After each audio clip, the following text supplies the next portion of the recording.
Christmas is just a few days away. Should I relax and play Spawn on the Dreamcast until good old Saint Nick gets here? Or should I go ahead and review a not so good Christmas special starring my favorite game mascot? I think you guys know what I'm gonna do. Sonic Christmas Blast. Yippee!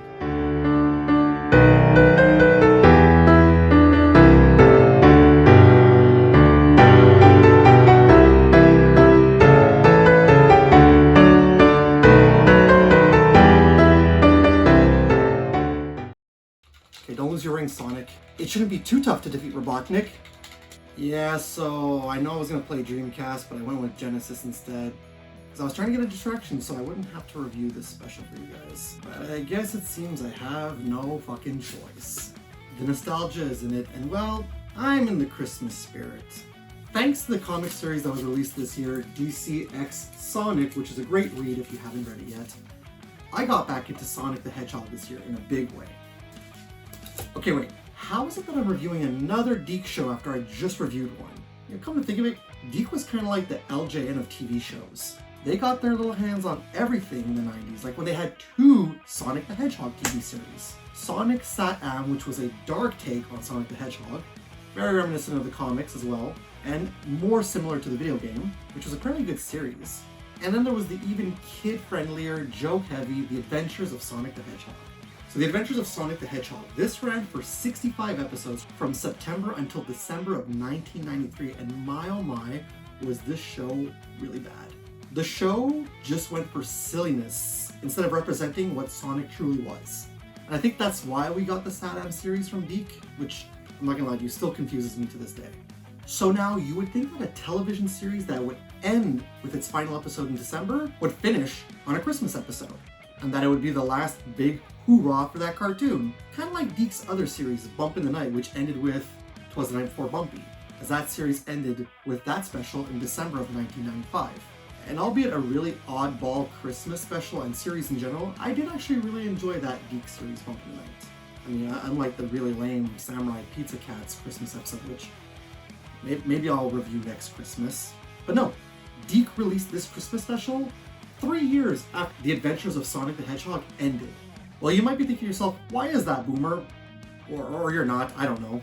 But this is because Team Sonic planned to release Sonic Extreme for the holiday season in 1996. Because nothing sums up the 1990s better than the word extreme, like I've talked about many times. There was even a fucking band called Extreme. But back to Sonic. It was likely a piece of shit because that game never made it to the stores for the holidays, and was later indefinitely cancelled. Taking its place, however, was the classic Sonic 3D Blast. And that got on store shelves in 1996 in time for the holidays. So Deke thought, fuck it, that's good enough for us. And that's why The Adventures of Sonic the Hedgehog continued 3 years later with one Christmas episode.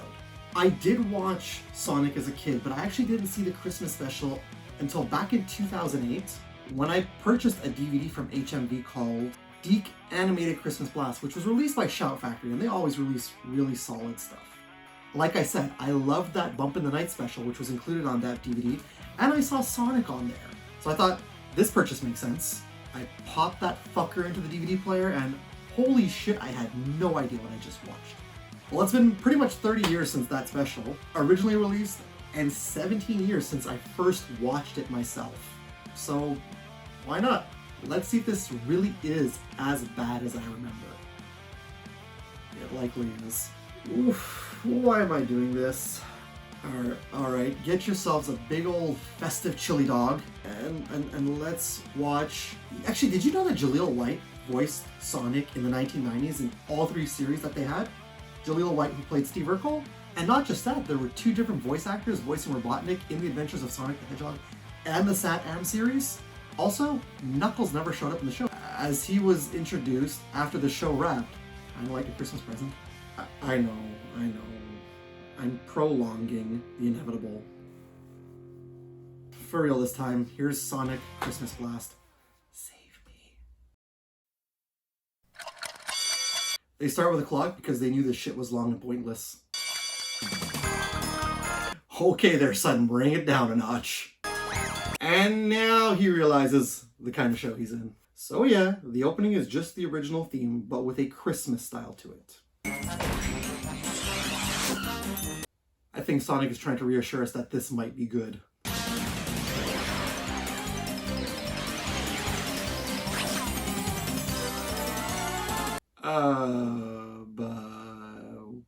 Okay. Context? So the intro is a minute long with Sonic doing various shit to foil the villains. And then this happens.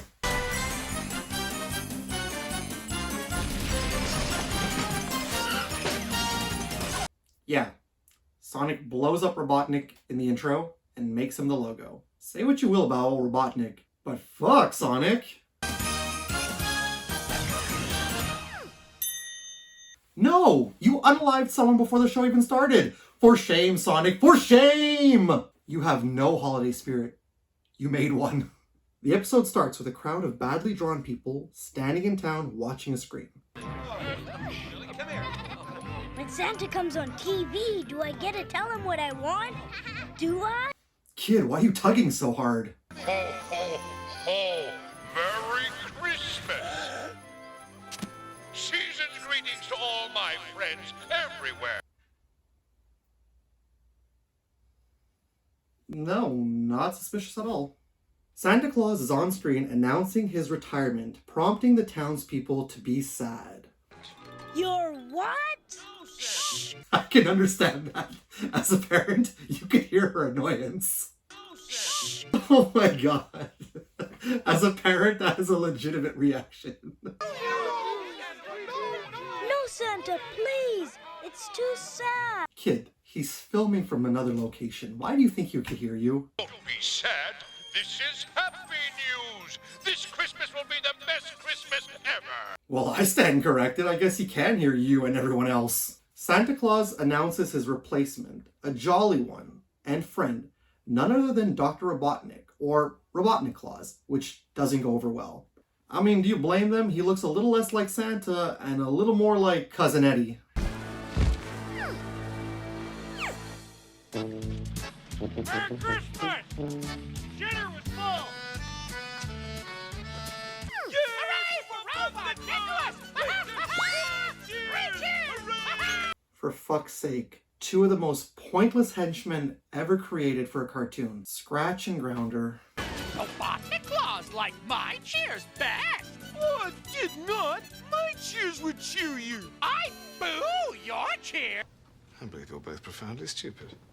Thank you, dear friends. It is with humble heart that I gladly accept this well-deserved honor from my good friend Santa. I love that Robotnik looks like a dank mall Santa and he doesn't even realize it. We love Robotnik Claus! He's alright!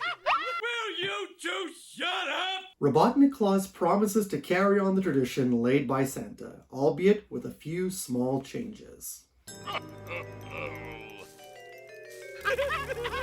That was wonderful. What the fuck am I watching? And we transition, in a way that I probably would have edited something, to a mall where Scratch and Grounder are directing children to Robotnik Claus. Oh, okay, so I was wrong. He does realize it. Live your truth, I guess. No mothers allowed on Santa's lap. All mothers must go shop for presents for Robotnik Claus. I know that you're following orders here, Scratch, but look at Robotnik Claus's face. That look says he wants mothers on his lap.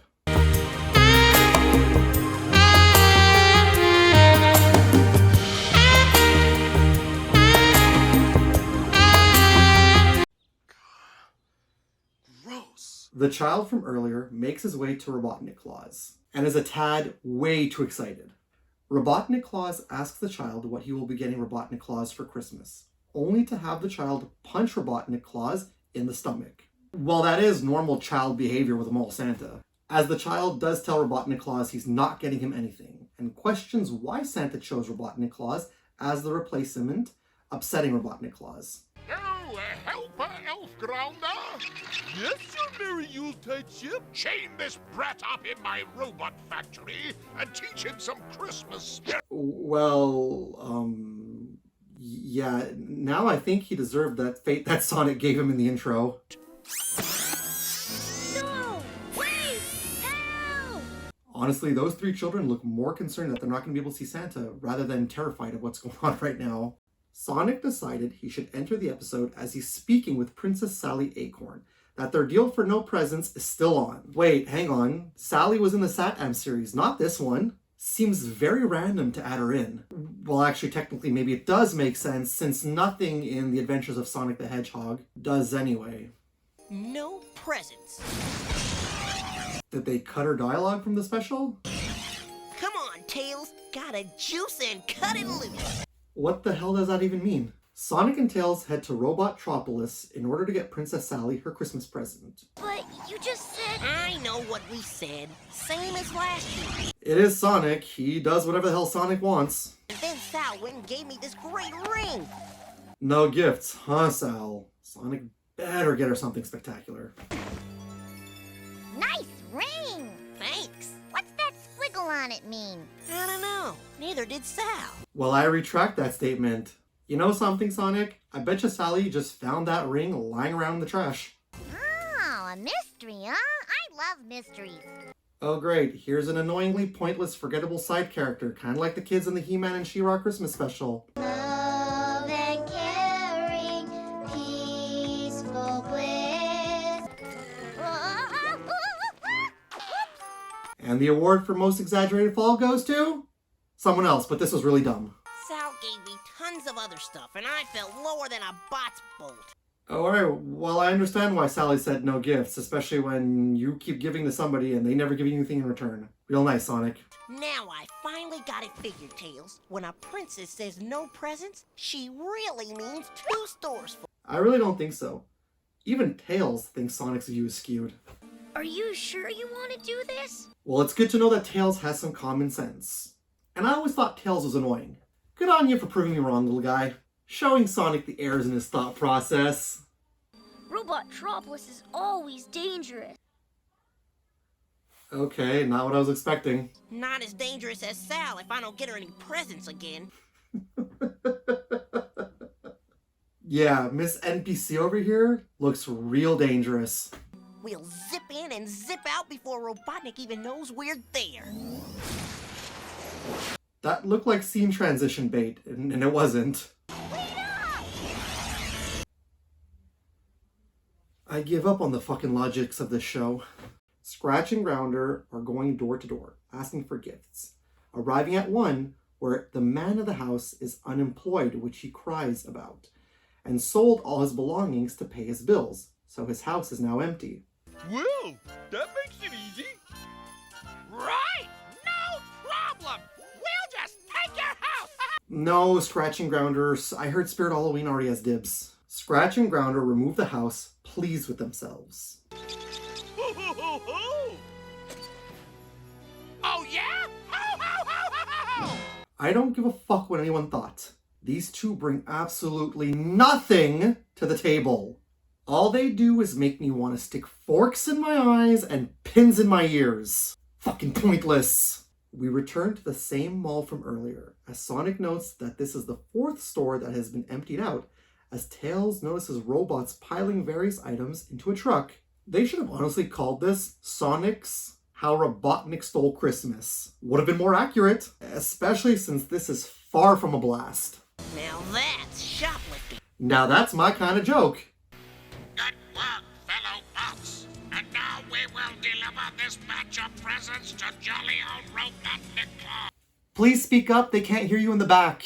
The robots load up to bring the items to Robotnik as Sonic and Tails sense something is amiss, deciding to check it out. I absolutely love how Sonic dives headfirst and Tails is always like, the fuck, Sonic? Yet he still follows him. Mr. Sonic! Mr. Sonic! I don't know any Mr. Sonic, but it sounds like you need help. So you deducted that just by having him calling your name? What if he just wanted to ask you a simple question? So the kid explains to Sonic and Tails that Santa retired, which shocks Tails. And he put Robotnik Claus in his place. And Robotnik Claus sent me to a robot factory. And I escaped, and his robots are after me. How fast does this thing go? Does it have automatic transmission? Does it have 4-wheel drive? Watch it! Ah! Well, that sure did shut him up. Did Did you say Santa put Robotnik Claus in his place? Yes. No, please, he's gonna ramble on again. The child advises they need to find Santa to tell him he was wrong so Christmas can return to normal, just as Harry and Lloyd arrive, stating that they hid Santa days ago and that they will never find him. Even before jolly old Robotnik made this fake Santa robot you saw on TV! And the most wonderful person in the world will be taking my place. What? That was a robot the whole time? No. We got the real Santa prisoner! And you get this! Merry Christmas! I see that those two really dropped that pun. Smashing New Year! Alright, so here's the first commercial break. I actually need to rewire my brain a little bit and put some gifts under the tree. We'll be right back. Now, when you buy the Sega Genesis that comes with Sonic 1, you'll get Sonic 2 absolutely free. Sonic 2 handles stubborn stains, embarrassing bald spots, no problem. It even slices and dices, makes thousands of julienne fries. But wait, you can play it too. This free Sonic 2 is a $54.99 value. You get 2 Sonics for the price of 1. Sonic 2 fits easily into any tackle box. Made from a space-age polymer plastic for years of family fun. And pets love it too. Buy the Sega Genesis that comes with Sonic 1 and get Sonic 2 free. Act now. Wiener Dog sweater sold separately. Put this in your Christmas stocking! My socks are rocking! Honestly, nothing about that statement makes any kind of sense. Sonic runs over to Scratch and Grounder's magnetic machine, takes control, magnetizing them. Let us now! Yeah, instead of inserting a clip here, I'm just going to quote the Joker. Very poor choice of words. Sonic grants their request as all 3 robots fall to the ground being smashed up. As they put themselves together, an unconvincing garbage man tells them to clean up and pay a fine as Scratch and Grounder whine that it was Sonic's fault. Yeah! It was that pesky hedgehog! Really? Pesky? If there's one thing I hate, it's pesky hedgehogs. Oh, thanks! You honestly gotta love how Sonic is committing to this bit and how genuinely stupid Scratch and Grounder are. Garbage Man Sonic advises he'll waive the fine if they tell him where they hid the real Santa. And okay, I'll admit, this next line is pretty great. Really? That's so decent of you! Stupid characters. Yeah! Really decent! He's in an ice cave! Yeah! 7 miles south of the North Pole! Okay, I forgive them in this moment. They are worth a good laugh here. Sonic finally reveals himself to be the Garbage Man, destroying Scratch and Grounder and running off. I'm afraid we'll have to report this to jolly old Robotnik Claus! Tell you what, old buddy! As my Christmas present to you, I'll let you do it! Huh? Well, that's called growth, finally something they won't argue about. Robotnik's robot workers are building multiple chimneys for him as he flies around them, exclaiming that he wants thousands of chimneys so everyone can give him gifts. I'll take care of it, Doctor. I'll take care of it immediately. And you'd bend over for him too, wouldn't you? Mayday! Mayday! I'm afraid we have a slight problem, your happy holiday news. Oh no, is it that this episode is 20 minutes too long? You incompetent fools! Oh, but hold up, but why did you need the transition? It's the same frickin' scene. Honestly, getting a real story from this episode will be the real fucking Christmas miracle. I was going to send you a Christmas card, but now you get nothing. What a douche! Scratch genuinely wanted that card. Frustrated, Robotnik demands that his Santa Sentry SWAT bots, didn't I review that last month? Prepare for battle and demands Scratch and Grounder to get him Sonic as this is the present he truly wants. Well, that's fair. Sonic 1 to 3 are great games. I did want those for Christmas too. I know, that's not what he means. But just think how far more entertaining it would be to see Robotnik playing Sonic on the Sega Genesis. That would be cool. I wish we'd stop for my long johns. Don't you have fur? Sonic and Tails arrive at the location where the real Santa is being held and are attacked by Robotnik's superhuman samurai cyber squad. We're getting a real cold reception. I guess it's better than my jokes. The bots launch their icicles at Sonic and Tails as they dodge them. Just figured I'd stop by and break the ice. Funny. How many puns do you need? Drop in Okay, that's enough. You barely made a splash with that one. Hey, look everyone, another pointless scene. Sonic runs into a cave where he outruns the bots and finds the real Santa Claus, whom expresses how happy he is to see Sonic, as Sonic proclaims that Christmas can get back to normal, freeing Santa.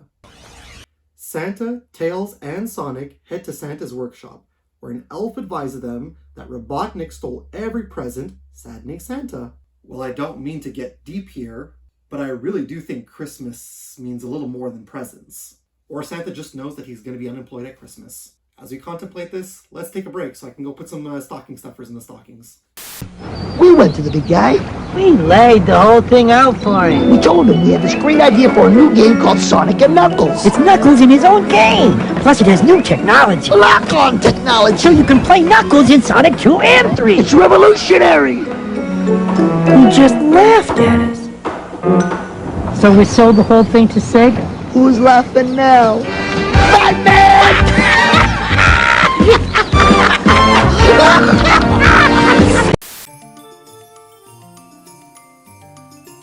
I never thought I'd see the day. No Christmas. Christmas is more than presents! An overconfident Sonic expresses there's still time to fix Christmas, as Santa is not optimistic, as there are millions of presents. Wouldn't even be half through by the 4th of July. The Hallmark Channel accepts your challenge. Defeated, Sonic and Tails ponder what to do as Santa notices Sonic's ring, asking where he got it. Sonic expresses his upset over not getting Sally a gift, although it seems his ring might be helpful. Because Santa recognized a goddamn scribble, Santa brings Sonic and Tails back to the dungeon, so Santa could come in another way, and shows them hieroglyphs where Tails notes the squiggle on the wall is the same as the ring. No, I'm serious here. It's a fucking scribble, guys. Whoever has that ring you're wearing can unlock the secret of ultimate velocity. Super speed? I know there's a Sonic DC comic book, but for real, when did Sonic incorporate and join the Speed Force? Extremely super. But to gain that power, you must master all of the impossible challenges. So enough stalling. Let's get hauling. What do I do? First, you must climb Ice Pick Peak. No. Come on. Do we really need to add a quest element to this? You literally have 5 minutes left. So yes, a quest story begins as Sonic must start at Ice Pick Peak. There he is! I mean, I know he's fast, but come on, guys, you know where he is.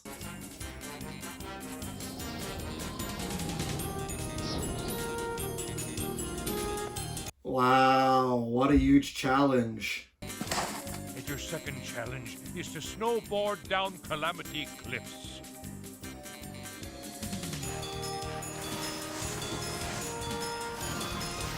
And so now Sonic has entered the Winter X Games. As Sonic is taking it to the extreme, Scratch and Grounder lay out a bear trap to catch Sonic. But my real question is, how the hell did they know where he was?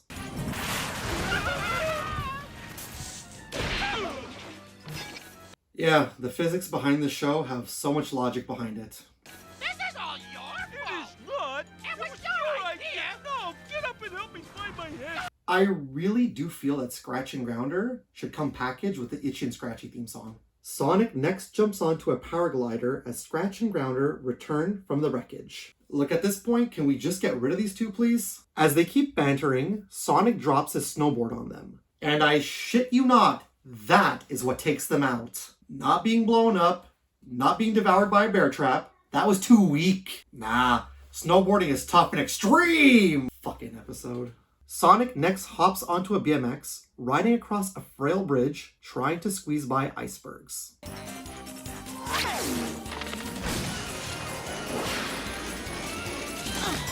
Yeah, that's very reminiscent of most 16-bit video games. Rides through water, why not? Collides with a polar bear, whom he provides a fish to, riding off to the next scene. Like, you know that Santa created this quest when there is absolutely no danger and barely any obstacles. I mean, what do you expect from the protagonist of Days Before Christmas? You met every challenge.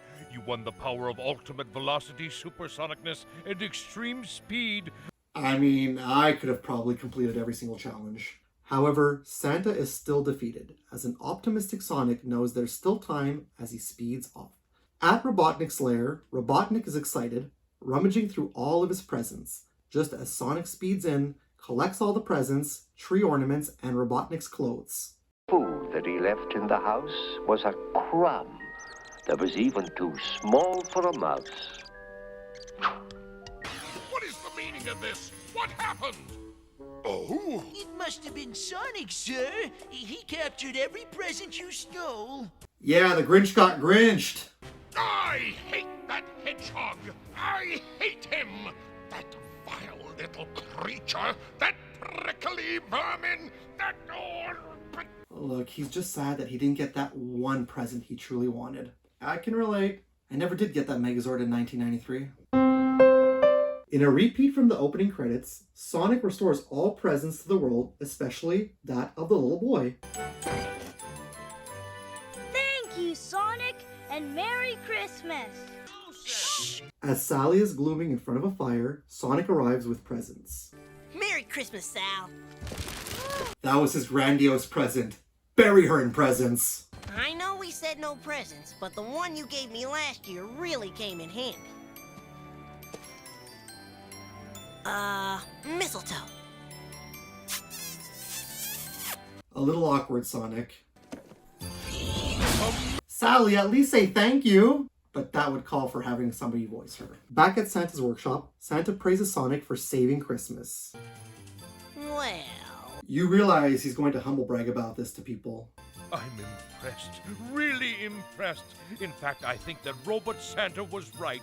It's time for me to retire and turn my job over to you. But why? You can just ask for his help if you need it. Me? Wow! That's great! Now you're Sonic Claus! That is until Trump proclaims that he's the real Santa to get him good ratings. Sonic Claus? Sonic Claus! No, Sonic, please don't entertain this. And he wishes all of you a Merry Christmas! The kid's right. An extremely Merry Christmas. Every year of your life. Okay, so he's embracing it. And honestly, on that genuinely nice message, the credits roll, ending Sonic's only Christmas adventure. Oh, cool. I heard Matt got a Sega Genesis. I heard Matt got a Sega Genesis.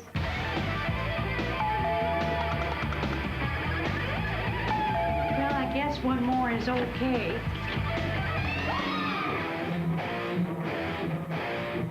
The Sega Genesis. Game cartridges sold separately.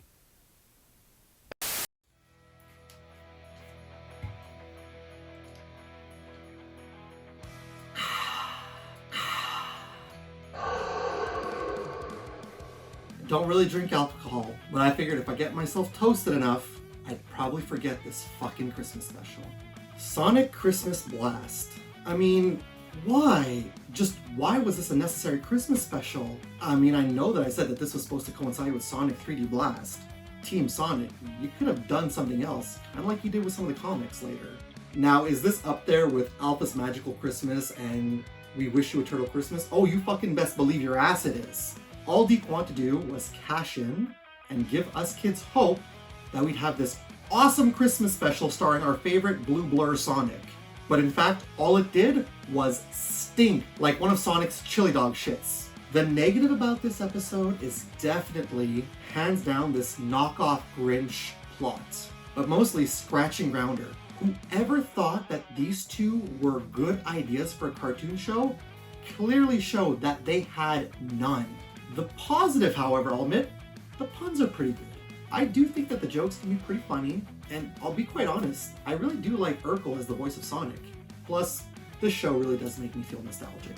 It's definitely not as horrendous as We Wish You a Turtle Christmas and Alpha's Magical Christmas. As to be quite honest, those two are pretty unbearable, but it is still pretty bad. Had Deke used the Sat-Am series as the Christmas episode, I think probably would have been better and could have been actually a little bit darker too. but would have also made sense since the voiceless Sally cameos in this. I'd say this special is probably somewhere in between the He-Man and She-Ra Christmas episode and the 2003 TMNT's Christmas Aliens.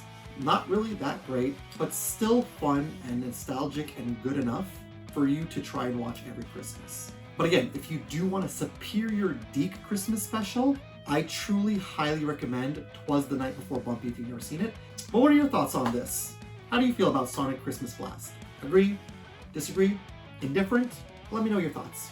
Well, with that being said, Christmas is just a week away.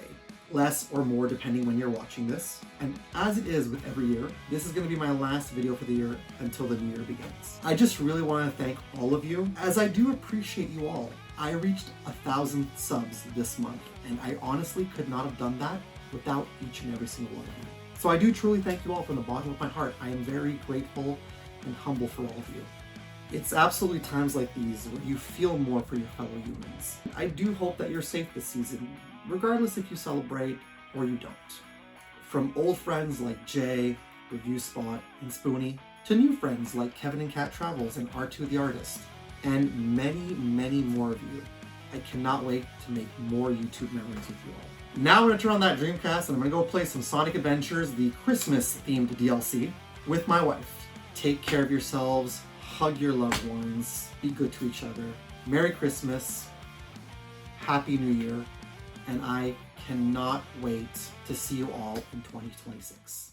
I was going to send you a Christmas card, but now you get nothing.